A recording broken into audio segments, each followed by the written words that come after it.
ஏசாயா 8ஆம் அதிகாரம். பின்னும் கர்த்தர் என்னை நோக்கி, ஒரு பெரிய பாத்திரத்தை எடுத்து மனுஷன் எழுதுகிற பிரகாரமாய் அதிலே மகேர் சாலால் அஸ்பாஸ் என்று எழுது என்றார். அப்பொழுது நான் உண்மையுள்ள சாட்சிக்காரராகிய ஆசாரியனான உரியாவையும் எபெரெகியாவின் குமாரனான சகரியாவையும் அதற்கு சாட்சிகளாக வைத்துக் கொண்டேன். நான் தீர்க்கதரிசியான அவளை சேர்ந்தபோது அவள் கர்ப்பவதியாகி ஒரு குமாரனை பெற்றாள். அப்பொழுது கர்த்தர் என்னை நோக்கி, மாகேர் சாலால் அஸ்பாஸ் என்னும் பேரை அவனுக்கு இடு. இந்த பாலகன் அப்பா அம்மா என்று கூப்பிட அறியும் முன்னே தமஸ்குவின் ஆஸ்தியும் சமாரியாவின் கொள்ளையும் அசிரியாவின் ராஜாவுக்கு முன்பாக கொண்டு போகப்படும் என்றார். பின்னும் கர்த்தர் என்னை நோக்கி, இந்த ஜனம் மெதுவாய் ஓடுகிற சீலோவாவின் தண்ணீர்களை அசட்டை பண்ணி ரேத்சீனையும் ரெமலியாவின் குமாரனையும் சார்ந்து சந்தோஷிக்கிறபடியினால், இதோ ஆண்டவர் வல்லமையுள்ள திரளான ஆற்று நீரை போன்ற அசிரியாவின் ராஜாவையும் அவனுடைய சகல ஆடம்பரத்தையும் அவர்கள் மேல் புரள பண்ணுவார்.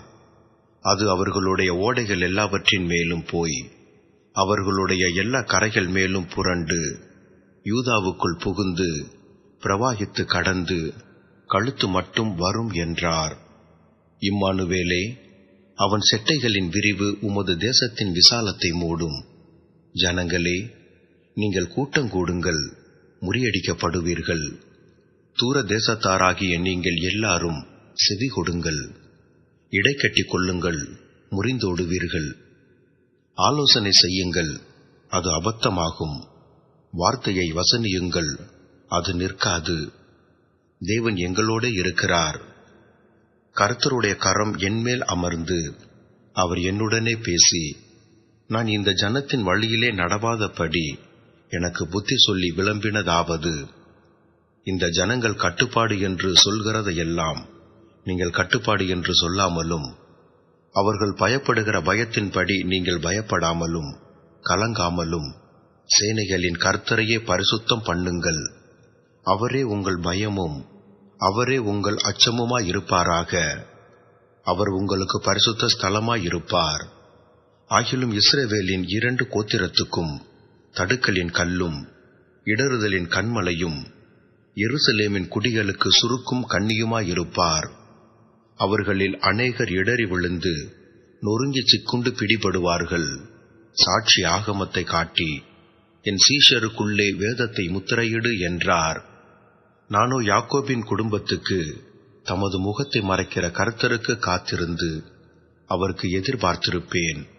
இதோ நானும் கர்த்தர் எனக்கு கொடுத்த பிள்ளைகளும் சீயோன் பர்வதத்தில் வாசமாயிருக்கிற சேனைகளின் கர்த்தராலே இஸ்ரவேலின் அடையாளங்களாகவும் அற்புதங்களாகவும் இருக்கிறோம். அவர் உங்களை நோக்கி, அஞ்சனம் பார்க்கிறவர்களிடத்திலும் முணுமுனென்று ஓதுகிற குறிக்காரரிடத்திலும் விசாரியுங்கள் என்று சொல்லும் போது, ஜனங்கள் தன் தேவனிடத்தில் விசாரிக்க வேண்டியதல்லவோ? உயிருள்ளவர்களுக்காக செத்தவர்களிடத்தில் விசாரிக்கலாமோ? வேதத்தையும் சாட்சி ஆகமத்தையும் கவனிக்க வேண்டும்.